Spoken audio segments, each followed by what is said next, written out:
وعليكم السلام ورحمة الله وبركاته. So it's 12 o'clock, but I suggest we wait for a couple of minutes, just allowing some time for people who are trying to connect. If you don't mind, Dr. Samia. أهلا وسهلا دكتورة سهى. أكيد طبعا ما في مشكلة إن شاء الله. Okay, so we'll start in a couple of minutes, inshallah.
Okay, so Bismillah ar-Rahman ar-Rahim. Welcome everyone. Gives me a great pleasure to welcome you all today. In today's session, Dr. Alqethami will report on a study where she analyzed features of academic styles in discussion chapters of PhD theses written in both Arabic and English. The talk will give us some insights into how the two languages work, and it will end with some helpful tips on enhancing academic writing styles. We believe this session is useful for postgraduate students and researchers, but if you don't fall under these two categories, feel free to stay and probably stay and participate if you can in our talk. A few words on Dr. Samia. Dr. Samia is an assistant professor in applied linguistics and discourse analysis at ELI. Her research interests include evaluative language and authorial voice in academic writing, discourse analysis, and corpus linguistics. We're very happy to have you with us, Dr. Samia. The floor is yours. شكرا دكتورة سهى. Thank you so much for your kind words, and I'm very happy to be here today as well with all of you. بس قبل ما أبدأ أتأكد فقط إذا الصوت واضح، بس ممكن رقم 1 في الشات لو سمحتوا. Yes. Perfect. Well, at my end is very clear. Thank you. Thank you so much. Thank you. Okay, so just what Dr. Suha just said right now, this is more of reporting on a study that I carried out. I will talk about evaluative language, discuss the study and the outcomes, and hopefully the information in this presentation comes across valuable to participants here بإذن inshallah. So let's start. The agenda for today's presentation is as follows. So we will be talking about the definition and functions of evaluative language. You will see lots of terms. They may be new to some of you. Don't worry about that. I'll explain exactly what I mean by each term, and half of the presentation I'll be giving examples as well to illustrate each point. So just bear with me. And then we will talk about the discussion chapter as a genre, and I'll report on a very small percentage of my results. Unfortunately, due to time constraints, I will not be able to cover everything. So what I will be covering today is not everything that I've done in this research study, but it gives like a representation of the nature of the results that I got. So we will talk about similarities and differences in usage of evaluative language in Arabic and English discussion chapters. And then I will end with some institutional and pedagogical recommendations. بإذن So let's go ahead. Yes, in terms of questions, I may not be able to keep an eye on the questions in the chat. So Dr. Suha, if it would be possible to help me with that, I would be really, really grateful. So if there is any question, if you need to ask it right away, please go ahead and write it in the chat. Or if you want, just keep it till the end. We'll have some space for questions and answers.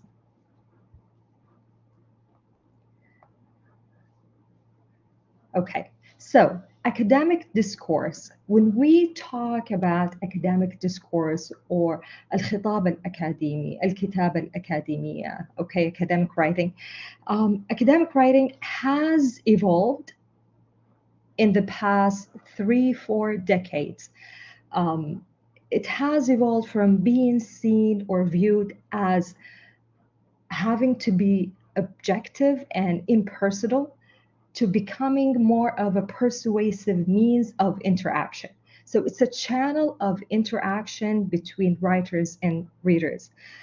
30, 40 years ago, what people viewed, the way people viewed academic writing was you have to be objective. You have to take yourself out of it. You just need to present the information, the results, and that's it. But this view has actually changed, and now because the channel of academic discourse is actually a way of communication between writers and readers. So the main or the primary aim of this interaction is to what? For me as a writer, when I write an academic paper, whether that is a thesis or an article or even like an assignment in a course, the aim of this interaction between me and my audience is to persuade my readers to accept my results, my interpretations, my claims, and my opinions. Okay, so now we see academic discourse more of an interaction, not something rigid, not something fixed, but more of a dynamic channel of interaction between writers and their audiences. So, successful academic writing needs to show what? When you, especially for postgraduate students, you need to be able, when you write an academic piece, you need to show your ability to what? To develop your awareness of your audience. So you know whom are you writing for your examiner, teacher, for your supervisor, and so on. And then also develop an awareness or develop authorial persona or presence. So you need to show your presence as an author of this academic piece. Also, you need to show how you engage with your readers. And last but not least, evaluate the propositions, the opinions, your claims, your results, okay? You need to present these and evaluate them in in consideration with everything else that is happening in your field. Okay, we are part of large discourse communities, of large fields of subject matter. We need to keep an eye on what is happening. And once we talk about our research, our results, our claims, we need to consider everything else that has been done before us. Okay, so now all of this that I've just talked about does not really is not only concerned with the information. So this presentation, let me just be clear from the very beginning. Presentation is not about the information you present. That doesn't really matter much because I could be presenting a specific set of results, someone else doing similar research, coming up with different results, also presenting them as well. So it's not actually the information we're talking about. We are talking about how we present this information, how we consider other voices in our discourse community. Um, how do we consider our readers, the way we engage with them? Okay, so this is basically what when we say evaluative language, this is what we mean. So evaluative language is concerned with all words, phrases, or even rhetorical strategies, all utterances of communication that express a writer's attitude, judgments, opinions, assessments of the knowledge they present and their subject matter. Okay, we will see some examples in a few minutes to clarify exactly what we mean by this. So let me just give a quick example now.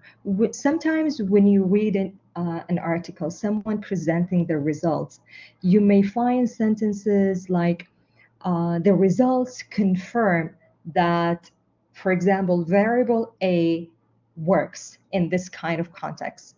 And you may find something very similar, but instead of the word confirm, you may read someone else saying the results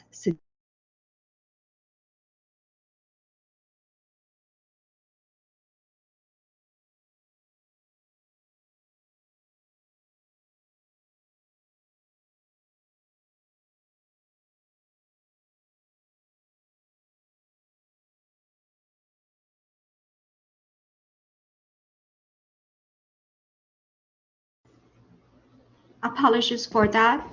Dr. Samia is experiencing some technical issues. She should be right back.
Okay, Assalamu alaikum.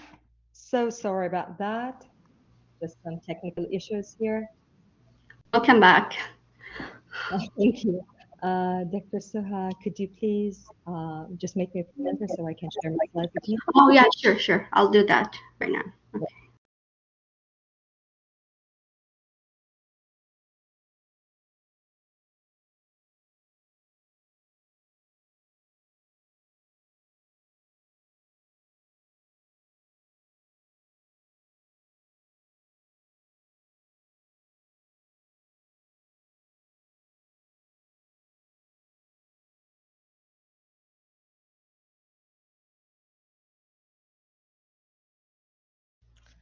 Okay, so the last thing I believe I talked about and you heard me was when I discussed what evaluative language means.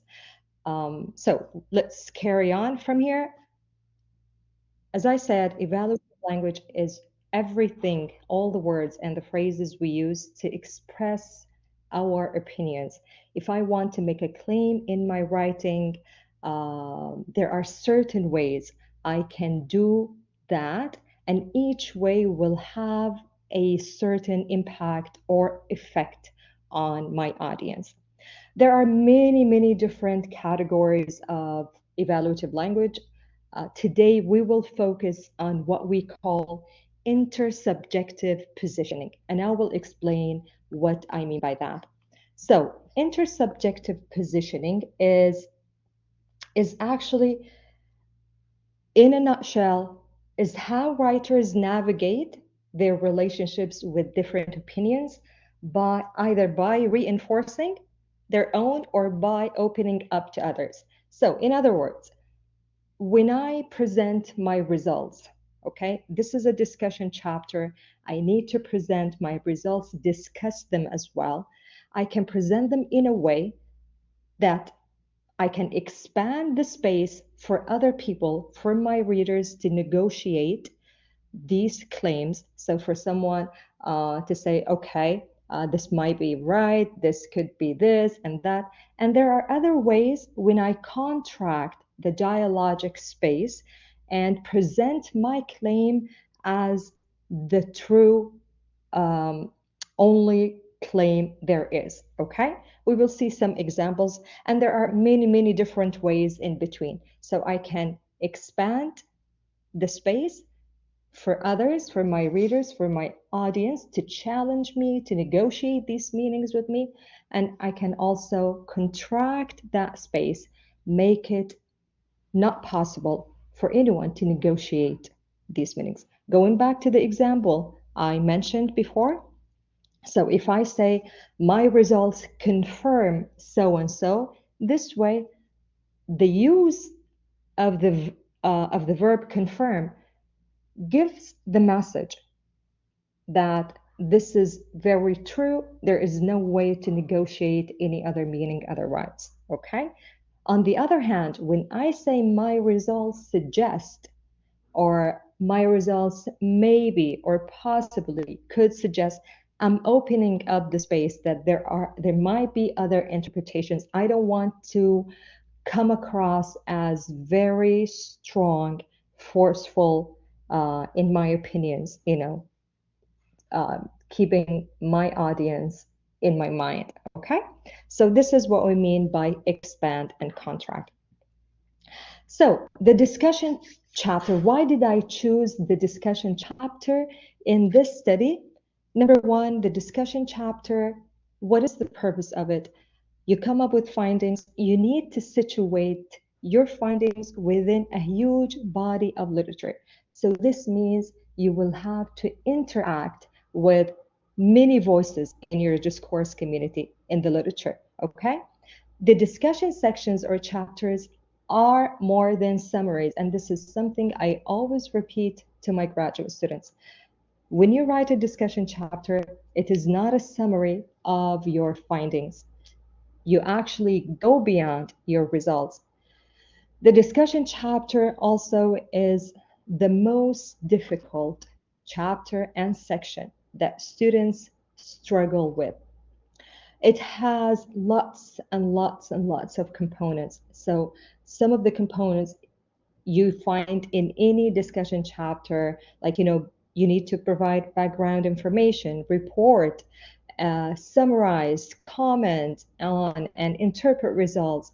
You need to compare your results also with previous literature, explain any surprising results, evaluate your results, evaluate the study, indicate limitations or significance, evaluate even the methodology that you've chosen for your research. You also make suggestions from your own research, recommend further work, and make generalizations if that is possible. So lots and lots of things happen in a discussion chapter, which makes it really the most difficult that students struggle with, especially when we talk about novice students who have no experience, prior experience writing a thesis or a dissertation. So my data, very quickly, I collected 12 texts, 6 Arabic, 6 English discussion chapters in doctoral dissertations. The Arabic texts were written by Saudi students attending local universities in Saudi Arabia. The English texts were written by Saudi students attending universities in the United Kingdom. So 2 different populations. The total words count of all of these 12 chapters was 102,245 words. So really long piece of, of, of work to analyze. So let's get now to the results. I will go over the results just in quickly in these 2 slides, and then I will move on to explaining each one of them with examples as you see here. So the main strategies for intersubjective positioning in the English text. For the dialogically contractive, we have 3 main strategies: attribution as endorsement, and you can see the numbers here show the number of instances for each strategy in the data. So attribution as endorsement, justify from data, intensification, both types of intensification, infused and isolated. Okay, so this is what the Saudi writers writing in English use to contract the space, to close down the space, okay? For the dialogically expansive, they used some of the main strategies were hedged prepositions and then attribution as acknowledgement. And I'll explain the difference between attribution as endorsement and attribution as acknowledgement. There were also other strategies here, but they were very context dependent. So they were not all the time dialogically contractive or dialogically expansive, but they were context dependent. We have self-mentions. Self-mentions is one of the most important variables in this study, and I will talk about it in a little bit as well at the end of the presentation. We have impersonalization, so to make the discourse impersonal, use of abstract rhetors and passive voice. So this is for the English part of the data. For the Arabic chapters, Saudi students used also for the dialogically contractive mechanisms, they use attribution as endorsement, they use intensification, both infused and isolated, and they also use intensification multiple references. When you find a strategy that shows up here and does not show up here or vice versa, it doesn't mean that it does not exist, but we're talking about the weight of it, how many times it occurred, okay? For the dialogically expansive strategies, Arabic, the Saudi writers writing in Arabic used hedged propositions and also attribution as acknowledgement. And then for the other strategies, they used passive voice and abstract features, and actually they were the most common ones. And I want to draw your attention to a difference here. You see self-mentions here in the English text, while the Arabic text did not show any self-mentions. When I say self-mention, usually that happens using personal pronouns like I, my research, any word that shows the writer referencing themselves, okay, very explicitly. So, attribution as endorsement. Let's take a look here. Attribution as endorsement is when you cite an external source that you agree with. So I cite someone not just to include what they think or what they believe in my paper. No, actually, I cite them and I show that I agree with them. Okay, so the writers use this strategy for two purposes. Number one, showing that my results are consistent with prior ones in the literature. So this is how we cite an external voice. For example, extract one, training was a crucial factor in the use of ICT, a finding which is in line with the wider literature, for example, in a study examining, and this person continued talking about that study.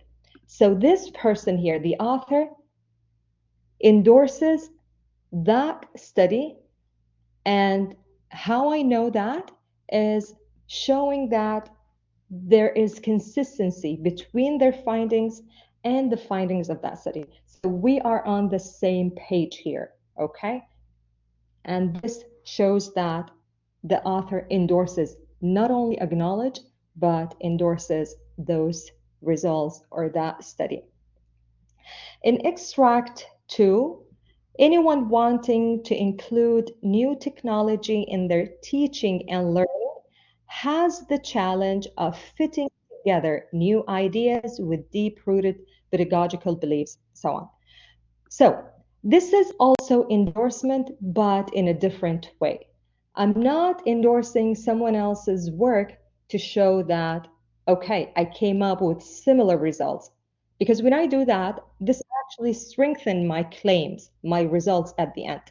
But here, there is an embedded citation. This is what we call embedded citation. So instead of me saying the same idea, I'm citing someone else, presenting it as an embedded citation and endorsing it at the same time. So this is what we mean by attribution as endorsement. When I cite external voices and endorse them at the same time. In extract 3, this is an example from the Arabic data. So, for example, here, someone is talking about the results. وتتفق هذه النتيجة مع نتائج فلان وفلان وفلان وفلان التي أكدت على وجود علاقة إيجابية بين زيادة التحصيل والاتجاه. Okay, so this is part of their study. They are using external voices to show consistency, to endorse them, and to strengthen their claims. So the second one, which is justify from data. What does this mean? This is another strategy that was very common in the English text. This one is when writers refer to their data after making a statement or advancing a claim. So in my discussion section, in the chapter, when I refer to my data first and then I make some claim or vice versa. So this way, I'm justifying my opinions from my own data. Okay, so let's see here in this example. when the students' diary responses are examined in the light of DP elements. So this is the data. This is, okay, the diary, the researcher examined, analyzed, and so on, and came up with responses. And then the author put the claim, the presence of a teacher for the purpose of guidance and providing feedback is a major requirement for deliberate practice. So instead of just this claim, this opinion, okay, the author chose to include or discuss her or his data and then put out the claim. This way, they strengthen their claim, like showing the readers, I'm not coming up with this. The data actually shows, the numbers show, the results show, and so on. So this is another one, another strategy which contracts the space. It closes down the space for others to negotiate, to question your claims. Okay, the other dialogically contractive strategy here, which is intensification. Sometimes we see words, authors use these words strategically. Okay, ما هو بشكل عشوائي. So we have intensification that is infused, and then we also have intensification which is isolated. What does this mean? So for an infused intensification, this means the word itself that I'm using, okay, is intensified. So for example, here the word significant. I could have chosen any other words, or the author in this text could have chosen anything else. So employment is a variable proved to be مثلا significant, important, noteworthy, something we may need to discuss or keep in mind. Okay, there are so many options, but the author here chose the word significant, which gives the reader a sense that this is something really important. So I'm closing down the space, okay? I'm intensifying my claims. I am making them sound more forceful, more intensified. So this is what we mean by infused. Another type of intensification, which is the isolated, which is basically using words like the most or very. So here, the most important variable that apparently affected the decisions made by the participants, so blah, blah, blah, okay? This person could have said the important variable instead of the most, or a variable that apparently affected the decisions made by participants, so and so is this. But using words like the most, very, extremely, and so on, these make the claim, the opinion that I'm putting forward more strong, more intensified and stronger, okay? So far so good. I hope everyone is okay. Does anyone have any questions? Okay. So another way to contract space is intensification through multiple references. And this was mostly common, or I wouldn't say mostly common. I would say it was very, very common in the Arabic text. So when someone presents the results and say afterwards, تتفق هذه النتيجة مع نتائج دراسات كل من فلان وفلان وفلان وفلان وفلان. Okay, maybe 6, 7, 8 references here. Okay, this way the author is showing the readers that the results are solid. There is no need to question them. They are consistent with what took place before in other studies, and therefore they should be accepted easily without questioning them. So this is another way as well of doing that. Okay, now we are done with the dialogically contractive strategies.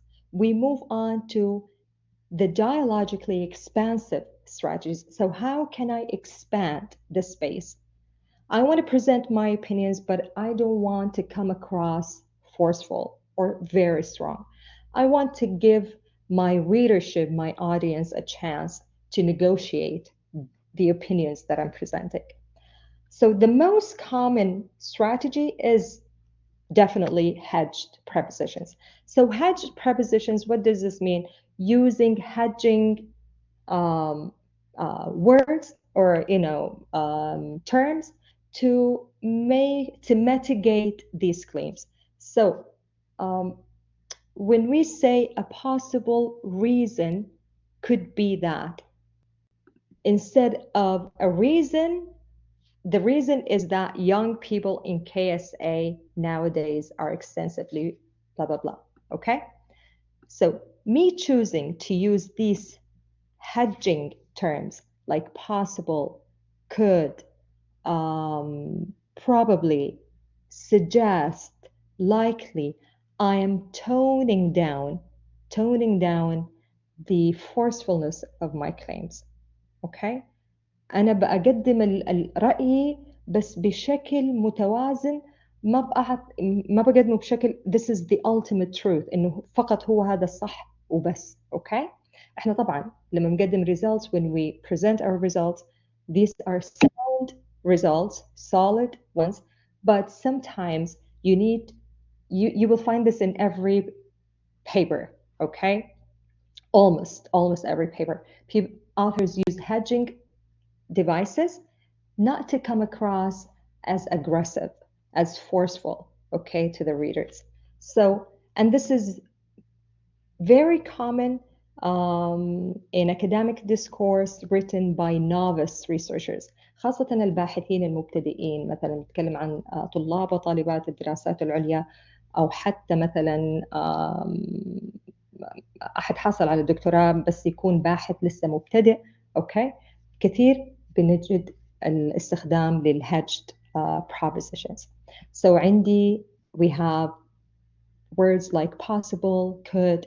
Here also this suggests that further research. So instead of this confirms that further research, no, I'm using more, I'm toning down more subtle, okay, terms here to send my message across to my readership. Another one, the mechanism or strategy for expanding the dialogic space is attribution as acknowledgement. So basically here, the difference between attribution as endorsement and attribution as acknowledgement is when I endorse someone, I show that I agree with them. I endorse their point of view. But here as acknowledgement, I'm just putting their claim out there.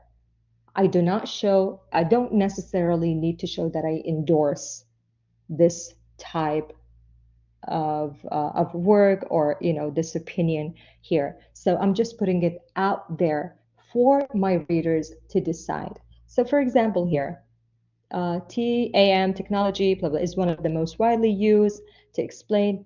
For Davis, perceived usefulness and perceived ease of use were postulated to be the most important factors determining users' acceptance. ما وضح الauthor إنه هو يتفق معها أو يختلف معها ولا شيء، فقط acknowledgement that this opinion exists there and I use it in my text. So this is, again, and I'm acknowledging I'm making more space for other voices in the field to exist in my discourse beside my own voice. So it's not only my voice, no, there are other voices as well. Okay, so the other strategies we talked about here, remember the tables here, we have self-mentions, impersonalization. Self-mentions was very, very important because only the English text show use of self-mentions. So for example, I will discuss, I present, or even when talking about your research process, I did consider, okay? Lots and lots of authors, and especially novice writers, refrain from self-mentions in their discourse. They think that if I use I, personal pronouns like I or my research or my study, then I am coming across as subjective and not objective. And if I use that, it would just make the whole thing not objective for my readers, okay? But this is actually not true. Many journals now, if you read their guidelines, they actually encourage the use of self-mentions. There is a huge body of literature on authorial presence, how authors show their presence in their text through the use of self-mentions. And of course, this can be done in a complete, like in a whole different workshop يعني in some time in the future بإذن الله. But the thing I want to emphasize here, Arabic text did not show a single one instance of self-mentions. Instead, the authors or the writers of the Arabic text used a lot of passive voice. Passive voice اللي هو طبعا المبني للمجهول. So for example here, مما يعزى إلى فعالية. Instead of saying I attribute this result to this variable, no. Passive voice was very common in the Arabic text. It was also common in the English text, but definitely not as much as when you compare it to the other mechanisms and strategies.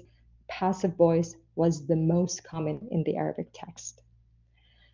And then we have, this is something also interesting that I only find so far, to the best of my knowledge, I've only found in Arabic text or even English texts written by Arab writers. So this one here, رأي الباحثة كثير جدا في الرسائل العلمية اللي تكتب باللغة العربية، أو حتى أحيانا بأجد رسائل علمية أو حتى مقالات علمية تكتب من قبل أشخاص يعني باين إنه لغتهم العربية هي اللغة، يعني أشخاص عرب كثير بيستخدموا كلمة الباحث أو الباحثة to refer to themselves يعني ليذكروا نفسهم instead of saying self-mention like I, my opinion, or I claim, or I believe. No, they use this word, this term الباحث أو الباحثة، وطبعا له يعني له اعتبارات كثيرة كيف بيكون أثره على القارئ لهذا الacademic piece or discourse. So استخدام كثير لكلمة الباحثة أو الباحث to avoid self-mentions، خاصة في الArabic text. وأيضا في عندنا ممكن استخدام what we call abstract rhetoric، لما أنا بأذكر حاجة معينة هي أصلا تعود علي أنا، لكن بدل ما أذكر أنا كباحثة I attribute it لحاجة أخرى. يعني مثلا the research study attempts at finding solutions. Okay, it's actually not the research study, it's actually me. I am the researcher here. I attempt at finding solutions to the current challenges. It's not a research study, but I want to take myself out. I don't want to mention myself. Therefore, I use something else. The study, the results, the methodology, I don't know, anything else instead of showing my presence in the text. Okay, so here is just I'm going to quickly recap. So we have only 2 slides here. The main similarities and differences between the Arabic text and the English ones. The Arabic text, more dialogically contractive. Same thing with the English text. طبعا هذا الشيء غير مستغرب، خاصة إنه إحنا بنتكلم عن رسائل دكتوراه.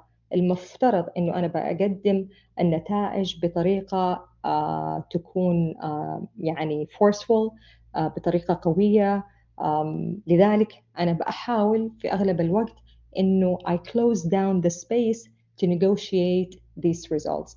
Okay, so this is very expected. Endorsement, undialogized utterances are most common. طبعا هذه الstrategies اللي كانت موجودة في two sets of data. differences اللي كانت بين Arabic text English text, limited number of strategies. لما كنت بعمل الاناليسيز للArabic text، عدد الstrategies اللي استخدمت كانت أقل بكثير من اللي كانت موجودة في الإنجليش. وطبعا هنا نخلي في بالنا الكونتكست،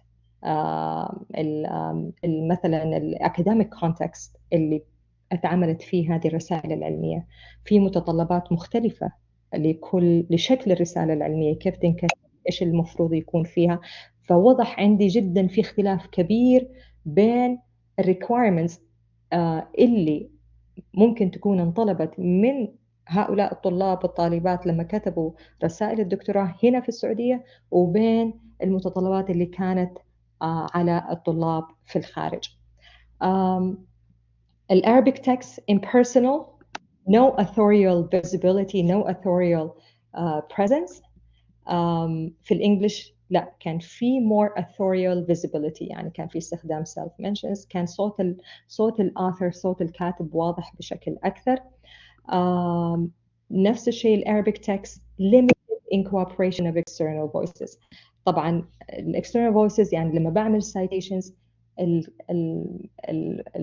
Arabic text كان أكثر شيء، يعني الشيء الوحيد اللي تم تقريبا يعني 99.9% من الاكسترنال فويسز اللي كانت موجودة في العربي، في التكست بالعربي، كانت فقط عشان تبين إنه أنا ظهرت بهذه النتيجة وهذه الدراسات اتفقت معي، أوكي، أو نتيجتي تتفق مع هذه الدراسات اللي موجودة فقط.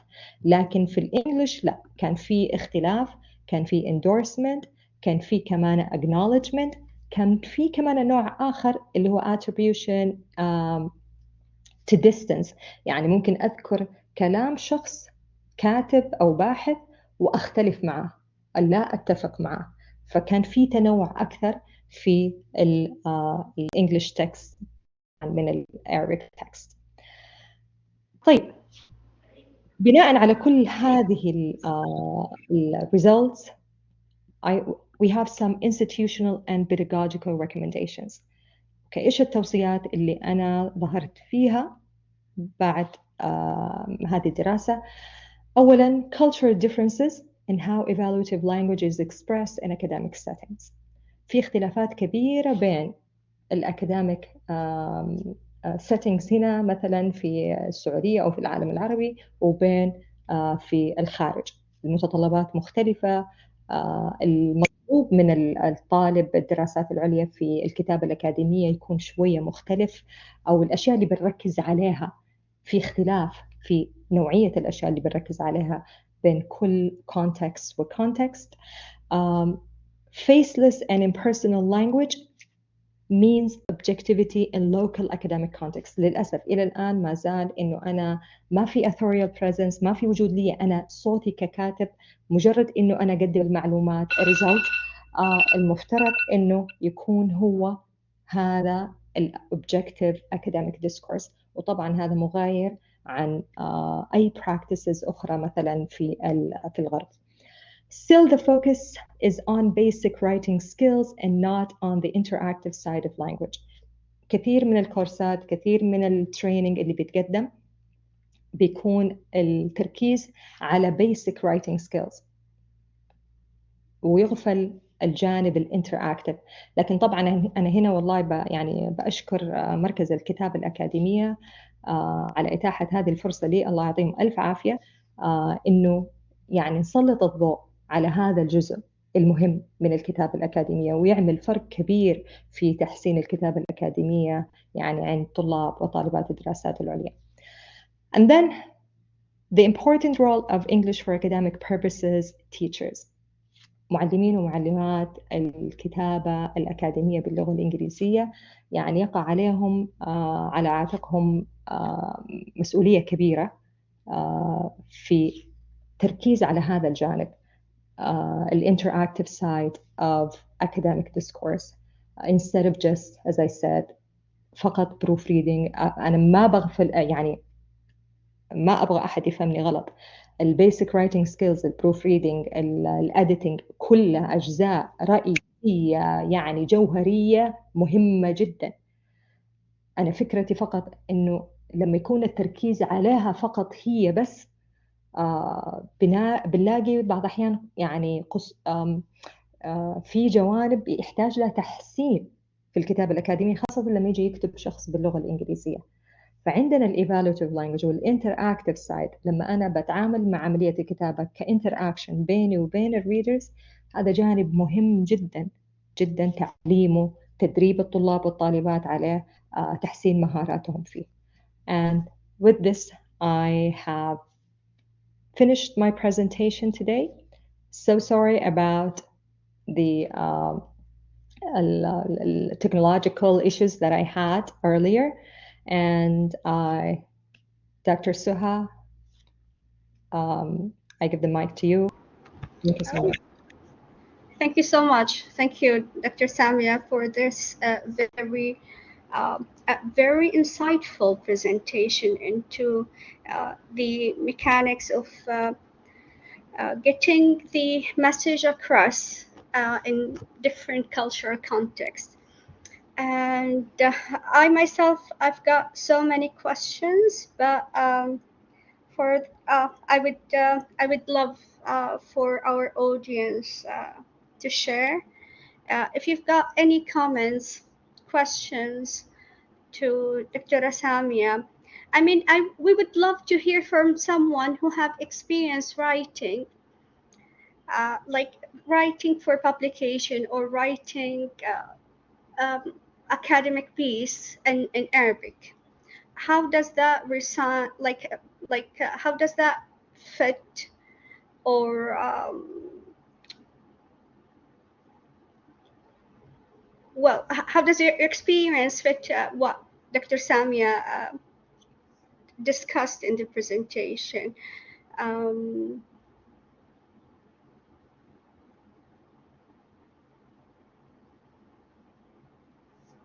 So any questions from the audience?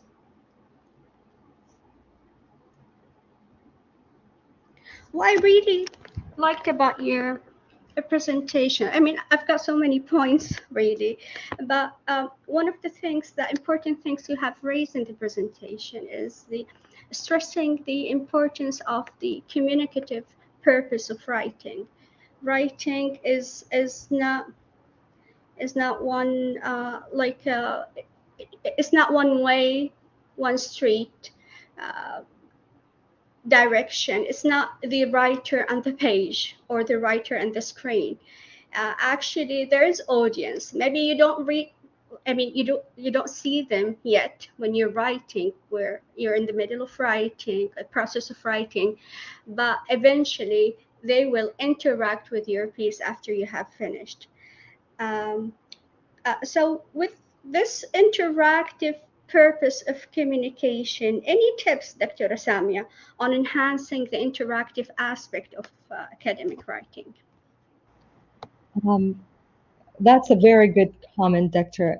Suha, and this is what I really want to emphasize, the communicative nature of academic discourse. It's not a one-way street. Actually, this comes really important, especially when we talk about dissertations. Students write for their supervisors, they write for their examiners as well. So it's really, really important to keep your audience in your mind when you write your dissertation. Tips. The number one tip I usually give to my postgraduate students is when you read academic literature, okay, whatever, regardless of your subject matter, whether in biology, physics, linguistics, whatever, when you read academic literature, don't only read for information. احنا نقرأ عشان نحصل على المعلومات أكيد، لكن مهم جدا أقرأ كمان to understand. مثلا عندي author معين، أنا أحب ستايل الرايتنج ستايل تبعه، فأنا أبدأ أقرأ وأشوف كيف كتب مثلا هذه المعلومة، كيف عمل هذه النقطة. So read also to improve your academic writing. This is really, really important. So this is number one. Everyone can do it. You can do it anywhere. Number two, of course, absolutely attend training sessions, workshops. There are so many books out there on how to write and how to engage with your audiences in academic discourse. So the resources are limitless. Okay, so there are so many resources out there. But honestly, number one, what I find myself the most practical thing is when you read any article, don't just read for information, but read to improve your academic writing. See these words, what we talked about today. I'm sure you will find all of them, or at least some of them, in any article that you will be reading. See how the authors, deal with them, how they express them. And slowly, you start learning and developing your skills.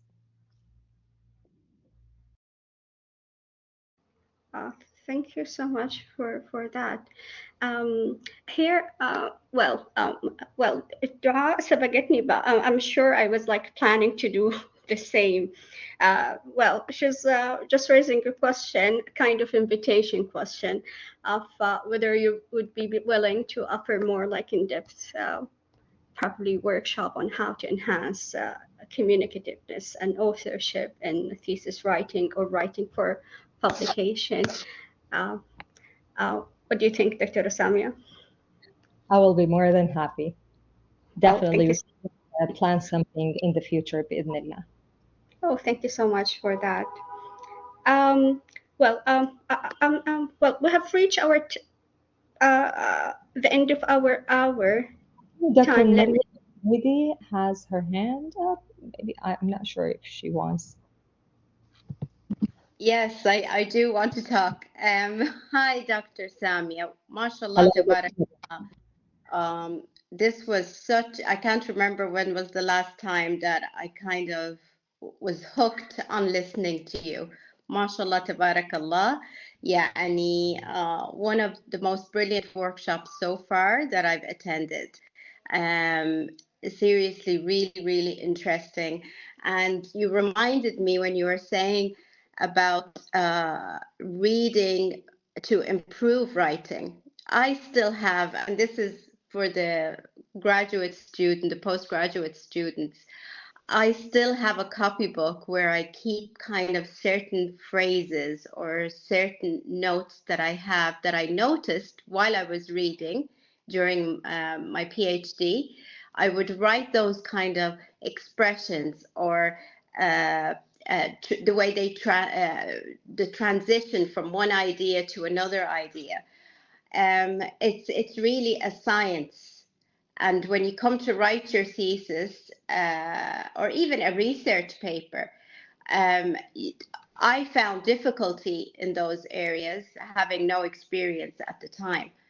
So I really recommend, like you said, 100% of keeping like a log of when you're reading, so you can see how those writers express their ideas, especially if it's in the same field, like if it's in applied linguistics, if it's in a specific area in applied linguistics, how they express themselves and how they move from one point to another point and so forth. MashaAllah, tabarakallah, Dr. Samia, I can't thank you enough for this workshop.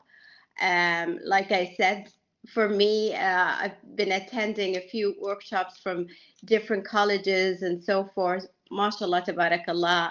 Obviously, I'm biased because it's in the area of writing, but your workshop was really, really interesting and extremely beneficial.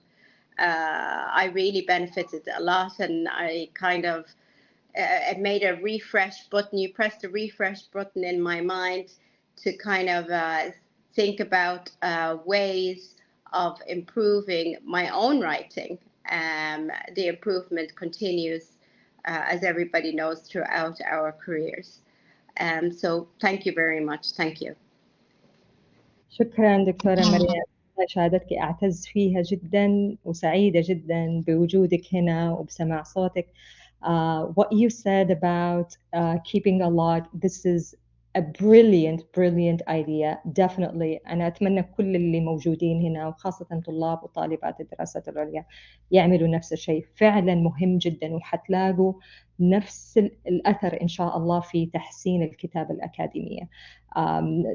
عملية تحسين الكتابة الأكاديمية دائما حطوا في بالكم وافتكروا it's a conscious effort. هو مجهود لازم نكون عملية واعين فيها، مش مجرد تلقي لأي قراءة مقال علمي وبعدها حنلاقي نفسنا والله إحنا بنعرف نكتب كتابة أكاديمية.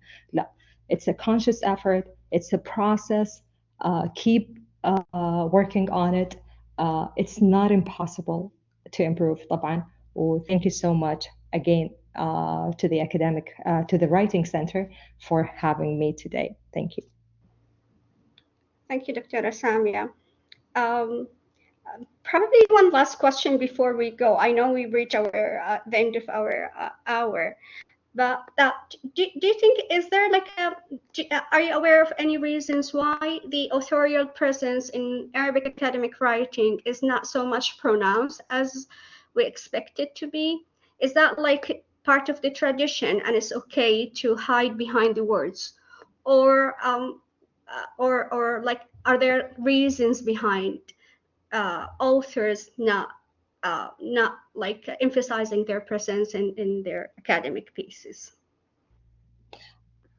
Okay, that's a very good question. And what I'm about to say here, I cannot make any claims here because when I was doing this research, and I thought next time I'm going to do something similar, I will do a discourse analysis of text, but then I will follow up that with interviews with those authors. So I think, interviewing those authors will definitely give us a clear picture of what is happening. But I will talk about my intuition here, what is happening here. I think it goes back to the practices established in academic communities, in local academic communities. So, because the tendencies that I've seen are across a big range of texts. So it's not only these texts that I'm talking about. Also, there is another set of data that I've started working on. The same tendencies keep showing up. So it could be something that has to do with the practices in our academic settings. Authorial presence is not explicit. Authorial presence through self-mentions is not really encouraged. We may still believe that for an academic discourse to be objective, we need to take ourselves out of it. So lots and lots of things are happening at the same time. I'm sorry, I can't give you a yes or no question answer kind of answer here, but it needs further research, inshallah, in the future. Thank you so much for that. Thank you so much for your time and effort, and thank you for being with us today. Thank you very much for everyone who had attended our workshop today. Hope you had some thoughts for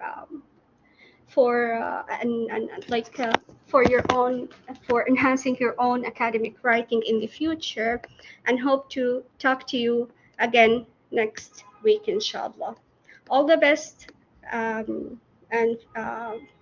we come to the end of our workshop today. Thank you, everyone. And fi amanillah. Yeah. Thank you so much, everyone.